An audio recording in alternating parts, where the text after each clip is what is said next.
Internet वही internet जो आप अपने मोबाइल्स में, कंप्यूटर सिस्टम में, लैपटॉप्स में कनेक्ट करते हो। बट वो इंटरनेट होता क्या है, आज हम इसके बारे में बात करेंगे। इंटरनेट इज अ नेटवर्क मतलब दो या दो से ज्यादा सिस्टम्स का जुड़ा रहना। Internet is a network of 2 or more computers which connect any computer in the world। Internet एक तरीके का नेटवर्क है जो दो या दो से ज्यादा बहुत सारे अलग अलग तरीके के सिस्टम्स को कनेक्ट करता है। किसके माध्यम से? राउटर और सर्वर के माध्यम से। वो कनेक्शन जो पूरे वर्ल्ड में एक तरीके से बना हुआ है, तो उस कनेक्शन को बोला जाता है इंटरनेट। और वो कनेक्शन किसके थ्रू बनाया जाता है? राउटर और सर्वर के through. Internet is a connection of 2 or more computer which use TCP/IP protocol for sending and receiving information।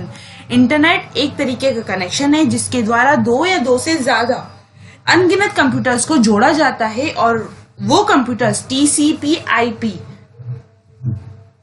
Transmission control protocol, internet protocol का उपयोग करके सेंडिंग और रिसीविंग मतलब सूचनाओं को भेजना और प्राप्त करने का कार्य करता है।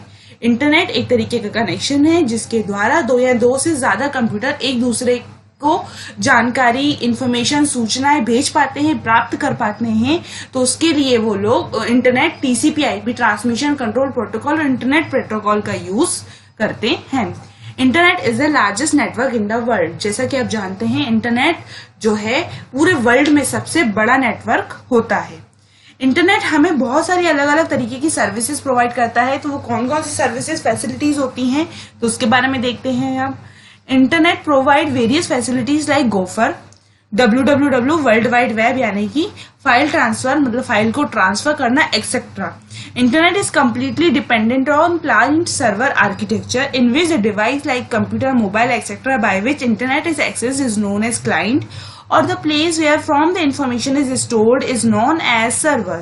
Internet is known as international network. जैसा कि मैंने आपको बताया, इंटरनेट एक प्रकार का इंटरनेशनल नेटवर्क है जो कि क्लाइंट सर्वर आर्किटेक्चर के आधार पर काम करता है। हम जो इंटरनेट का यूज कर रहे हैं, हम हमारे मोबाइल में, सिस्टम में, लैपटॉप्स में इंटरनेट एक्सेस कर पा रहे हैं, तो हम है क्लाइंट। और जहां से हम इंटरनेट में रखी गई, सर्वर पर रखी गई जानकारी को देख पा रहे हैं, ढूंढ पा रहे हैं, निकाल पा रहे हैं, तो उसे बोला जाता है सर्वर। तो हम ये कह सकते हैं कि जो इंटरनेट है वो क्लाइंट सर्वर आर्किटेक्चर पर आधारित है, जिसमें हम यानी कि जो इंटरनेट एक्सेस कर रहा है बंदा, वो क्लाइंट कहलाता है, और जहां से इंटरनेट एक्सेस किया जा रहा है उस बंदे को मतलब उस सिस्टम को सर्वर बोला जाता है। नेक्स्ट है हमारा हिस्ट्री ऑफ इंटरनेट। तो इंटरनेट आया कैसे हमारे पास? सबसे पहले 1969 में पहला नेटवर्क क्रिएट किया गया था जिसको बोला गया था ARPANET, जिसमें सिर्फ और सिर्फ 4 कंप्यूटर्स को जोड़ा गया था। कुछ समय के बाद 1972 में बहुत सारे अलग अलग तरीके के कंप्यूटर्स को जोड़ा गया, जिसमें कंप्यूटर्स को जुड़ने की जो संख्या थी वो थी 37। मतलब उस समय पर 1972 में 37 कंप्यूटर्स को जोड़ा गया था। 1974 में उन्होंने सोचा कि नॉर्मल जो पीपल्स हैं, हम जैसे आम आदमी लोग, वो ARPANET का यूज किस तरीके से कर पाए। तो उस समय उन्होंने ये श्योर किया कि हाँ भाई, नॉर्मल पीपल भी ARPANET का यूज कर सकते हैं। तो उसे बदलकर नाम दिया गया टेलनेट। इसके बाद 1982 में कुछ जनरल रूल्स नेटवर्क के लिए बनाए गए थे, जिन्हें हम प्रोटोकॉल बोलते हैं। जो यदि आप इंटरनेट का यूज कर रहे हो तो आप उन सभी रूल्स को फॉलो कर रहे हो, और उन प्रोटोकॉल्स को बोला जाता है TCP/IP ट्रांसमिशन कंट्रोल प्रोटोकॉल और इंटरनेट प्रोटोकॉल। तो हम ये कह सकते हैं कि 1982 में जब जो इंटरनेट है वो काफी सारे लोगों तक भेजा गया, उसको अवेलेबल कराया गया, तो उस समय उसके कुछ रूल्स बनाए गए थे जिसे बोला जाता है प्रोटोकॉल।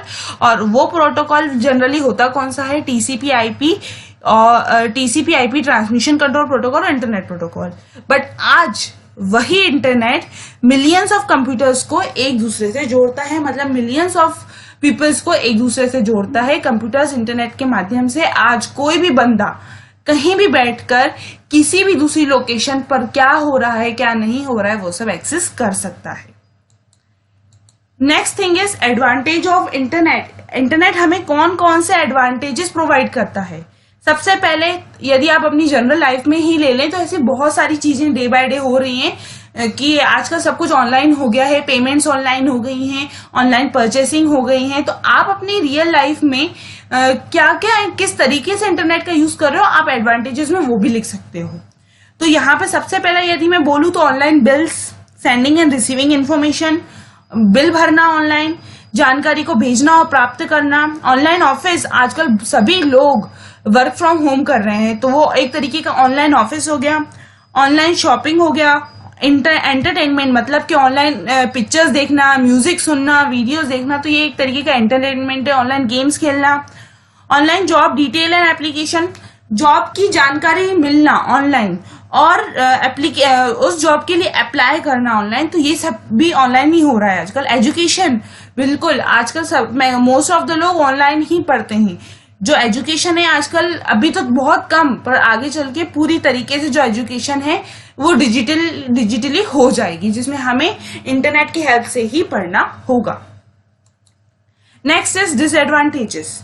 कई लोग क्या करते हैं, इंटरनेट के एडवांटेजेस तो लेते ही हैं, साथ में उसके कुछ डिसएडवांटेजेस का भी शिकार हो जाते हैं। जैसे कि सबसे पहला वेस्ट ऑफ टाइम। कुछ लोग फालतू ही सारा दिन गेम खेले जाते हैं इंटरनेट पर, पूरा दिन अपना बर्बाद करते थे, दूसरा कोई काम नहीं करते, तो एक तरीके से वेस्ट ऑफ टाइम है। इंटरनेट इज नॉट फ्री, जाहिर सी बात है इंटरनेट फ्री नहीं है, उसके लिए हमें रिचार्ज करवाना पड़ता है, पे ऑफ करना पड़ता है कुछ। तो हमें इस चीज का भी ध्यान रखना होगा, यदि हम इंटरनेट यूज कर रहे हैं तो उसके लिए हमें पे ऑफ करना है, तो हम उस इंटरनेट का एक अच्छी तरीके से यूज करें। हैकिंग भी होती है, कई सारी वेबसाइट्स होती हैं, हैक हो जाती हैं, उनमें कुछ कंटिन्यूअस गंदा सा मटेरियल डाल दिया जाता है, तो कुछ हैकिंग भी आजकल बहुत ज्यादा चल रही है कि वेबसाइट्स होती हैं, आईडीज होती हैं, वो हैक हो जाती हैं, जिसके कारण हमारी जो वेबसाइट्स होती है करप्ट हो जाती है, तो वो भी एक तरीके का बड़ा प्रॉब्लम है। दूसरा है वायरस। इंटरनेट यदि आप अपने सिस्टम में चला रहे हो तो जाहिर सी बात है वायरस तो आपके सिस्टम में आना ही है। इसके बाद इंटरनेट एडिक्शन। हाँ जी बिल्कुल, इंटरनेट के द्वारा आप एडिक्टेड भी हो सकते हो, मतलब कि एक तरीके का नशा हो जाना। आज यदि अगर आप एक दिन में अपने सिस्टम को बंद कर दो, अपने मोबाइल को बंद कर दो, उसमें इंटरनेट न चलाओ, तो आप एट द एंड नाइट में तो ओपन कर ही लोगे। बट आपने कभी सोचा है यदि इंटरनेट होगा ही नहीं तो हम किस तरीके से काम करेंगे? तो कहीं ना कहीं सभी लोग इंटरनेट के थ्रू एडिक्टेड हैं। स्पैम एडवर्टाइजमेंट, बिल्कुल इंटरनेट पर कई अलग अलग तरीके की स्पैम एडवर्टाइजमेंट्स भी आते हैं, ऐसे विज्ञापन जो हमारे लिए देखना सही नहीं है। यदि हम उन पे क्लिक कर दें तो हो सकता है हमारे सिस्टम में वायरस आ जाए, और कुछ गलत तरीके की एडवर्टाइजमेंट्स होती हैं जो यदि हमने वो देख ली और हमें वो पसंद आ गई तो हम उसमें लॉग इन करके उसमें परचेस करने लगते हैं, जो कि बिल्कुल भी सही नहीं होता है। तो ये भी बहुत सारी प्रॉब्लम्स होती हैं इंटरनेट की। यदि इंटरनेट है तो उसके बहुत सारे फायदे भी हैं तो बहुत सारे नुकसान भी हैं। तो हम ये कह सकते हैं जो इंटरनेट है बहुत सारे कंप्यूटर्स का एक नेटवर्क है, जिसे हम इंटरनेशनल नेटवर्क बोलते हैं। हम हमारे सिस्टम से जिससे हम इंटरनेट एक्सेस कर रहे हैं तो वो एक तरीके से क्लाइंट होता है, और जहां से हम जानकारी को एक्सेस कर पा रहे हैं वो होता है सर्वर। तो यदि आप इंटरनेट यूज कर रहे हो तो उसे अच्छी तरीके से और सही जगह पर यूज करो, और इसके कई सारे एडवांटेजेस भी हैं जो जिन पर हमें ध्यान ज्यादा नहीं देना है।